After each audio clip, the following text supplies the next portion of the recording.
আমি তো একটা সৌভাগ্য হয়েছিল ইউনিভার্সিটি গ্র্যান্টস কমিশনে কাজ করার, তো সেই সুবাদে আমি একেবারে কাছ থেকেই দেখেছি বিশ্ববিদ্যালয়গুলো এবং বিশ্ববিদ্যালয়গুলোর সংকটের জায়গায় যে কথাটা আমি বলছি, এডুসাইড অথবা শিক্ষা বিনাশ, বিশেষ করে উচ্চশিক্ষাকে যদি বিবেচনা করি, এই যে জেলায় জেলায় বিশ্ববিদ্যালয়ের নামে যাওয়া হয়েছে, সেটা উচ্চশিক্ষাকে সমাজের কাছে হেয় প্রতিপন্ন করা হয়েছে। এবং শুধু তাই না, যারা এই বিশ্ববিদ্যালয়কে শিক্ষকতা করেন তাদের সমাজে অবস্থানটাকেও প্রশ্নবিদ্ধ করা হয়েছে।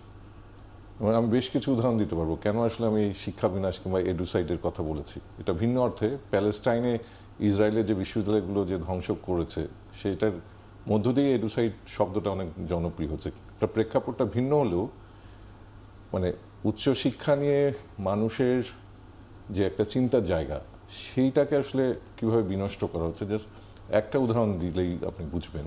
যেমন আমি কোনো একটা বিশ্ববিদ্যালয়ের নাম বলছি না, এটুকু বলে রাখি যে 22টা বিশ্ববিদ্যালয় ভাড়া বাড়িতে পরিচালিত হয়, পাবলিক বিশ্ববিদ্যালয়। এরকম একটা বিশ্ববিদ্যালয়ের কাহিনী বলি।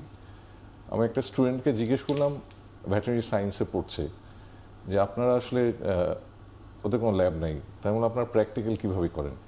তো একটু মুচকি হাসি দিয়ে বললো যে স্যার আমরা থিওরিটিক্যালি প্র্যাকটিক্যাল করি।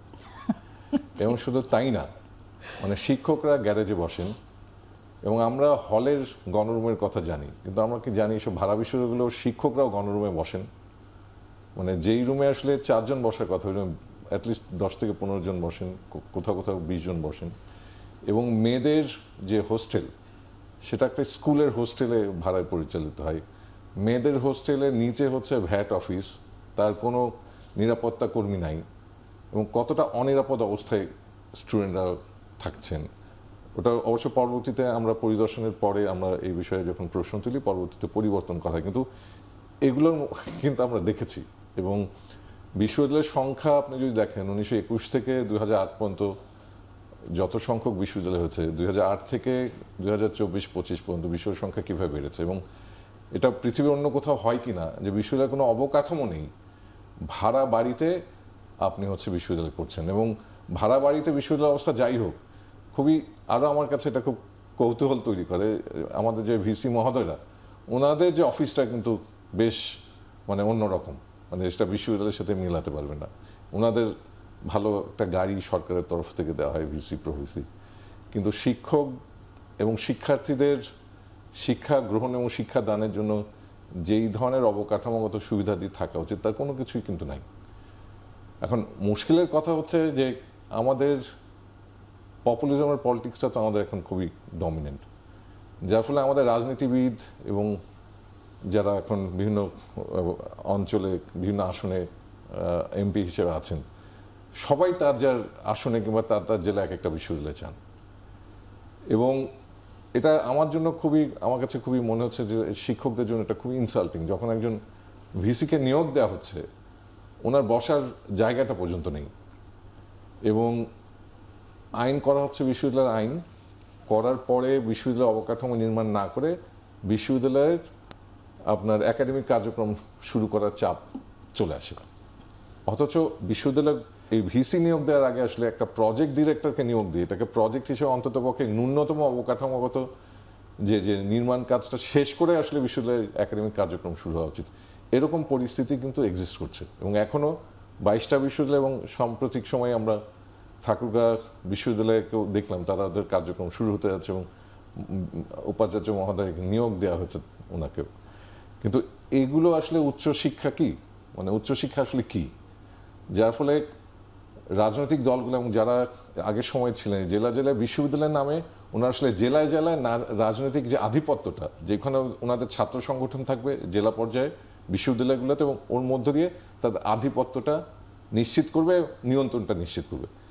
এখন এই পপুলিজমের যে পলিটিক্স থেকে যদি আপনি বের না হন, আপনি যতই কথা বলেন, এবং বর্তমান সরকার যারা নির্বাচনোত্তর সরকার, তাদেরকে একটা ধন্যবাদ দিতে চাই, অন্ততপক্ষে শিক্ষা খাতে যে বিনিয়োগটা খুব জরুরি, এই যে জিডিপির 5% বিনিয়োগ, সেটা কিন্তু তারা স্বীকার করে নিয়েছে এবং সেটা পরিকল্পনার মধ্যে রেখেছে। কিন্তু এটা ইজ নট এনাফ। আপনার বিশ্ববিদ্যালয়ের আপনার গ্রাউন্ড রিয়েলিটিটা কি, এটা বোঝা খুবই জরুরি। স্যার, এখানে একটা বিষয় একটু আপনাদের দুজনের কাছে জানতে চাইবো। প্রথমে যদি আপনি একটু বলেন যে আজকে ঢাকা বিশ্ববিদ্যালয়ে মানে উচ্চশিক্ষার উন্নয়ন নিয়ে একটা ইউজিসির কর্মশালা ছিল, সেখানে প্রধানমন্ত্রী বলেছেন যে শিক্ষক নিয়োগ প্রক্রিয়া রাজনীতিকরণের কারণে ঢাকা বিশ্ববিদ্যালয় র্যাঙ্কিংয়ে পিছিয়ে পড়ছে।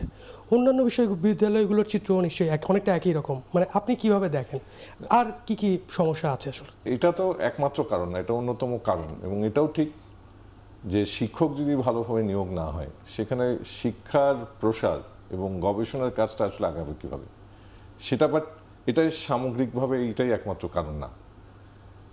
সবচেয়ে গুরুত্বপূর্ণ হচ্ছে যে আসলে বিশ্ববিদ্যালয়গুলোকে বিশ্ববিদ্যালয় হয়ে ওঠার জন্য ন্যূনতম যে শর্তগুলো থাকা উচিত, ক্লাসরুমে যে সুবিধাটি থাকা উচিত, শিক্ষকদের দায়িত্ব পালনে যে সচেতনতা থাকা উচিত, ছাত্র শিক্ষক সম্পর্কটা বিশেষ করে গবেষণা ধর্মী হওয়ার জন্য যেরকম হওয়া উচিত।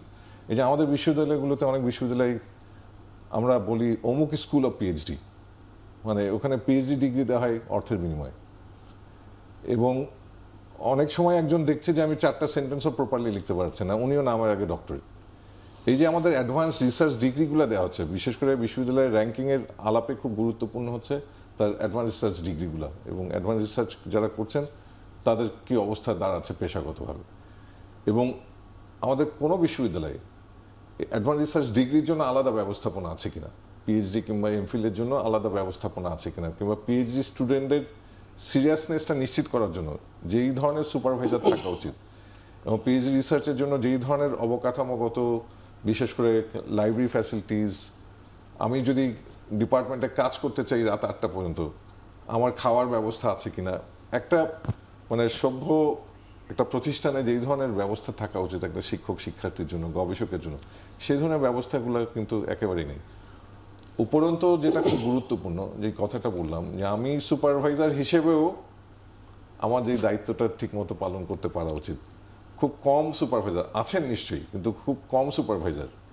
আবার মুশকিলটা হচ্ছে যারা খুব সিরিয়াস সুপারভাইজার তাদের কাছে অনেকে যান না, যাদের কাছে সহজে পিএইচডি অর্জন করা যায়, রিসার্চ করা যায়, এবং অনেক অপকর্ম করলেও, হ্যাঁ আমি এরকম কোথায় আমাদের বেশ কিছুদিন আগে 2 লাখ বোধহয় আমরা রেসপন্ডেন্টের ইন্টারভিউ নিয়েছিল কোনো শিক্ষক, আমার এক্সাক্ট ফিগারটা মনে নেই, বাট এরকমই।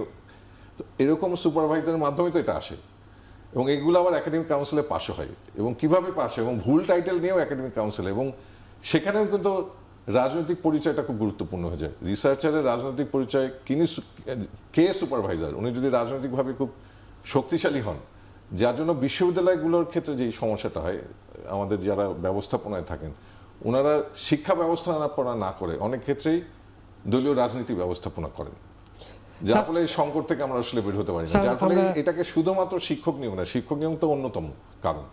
বিশেষ করে আমরা গত কয়েক দশকে শিক্ষক নিয়োগের মানে এটা আসলে কি নিয়োগ করা হয়, এটা আসলে অনেক সময় মানে প্রশ্ন সাপেক্ষ, মানে শিক্ষক নাকি অন্য কাউকে নিয়োগ দেওয়া হয়। তো যার ফলে এটাকে শুধুমাত্র এটা না, এটা একটা কারণ হতে পারে, কিন্তু দিনের শেষে গুরুত্বপূর্ণ হচ্ছে আরেকটা, এখন আমাদের জন্য যে নতুন জটিলতা তৈরি হয়েছে, যে আমরা তো লিস্ট ডেভেলপ কান্ট্রির ক্যাটাগরিতে থাকছি না, যার ফলে ইন্টারন্যাশনাল জার্নালে পাবলিশ করতে গেলে এখন কিন্তু ফি দিতে হয়, এবং সেই ফি এর পরিমাণটা কিন্তু অনেক বেশি।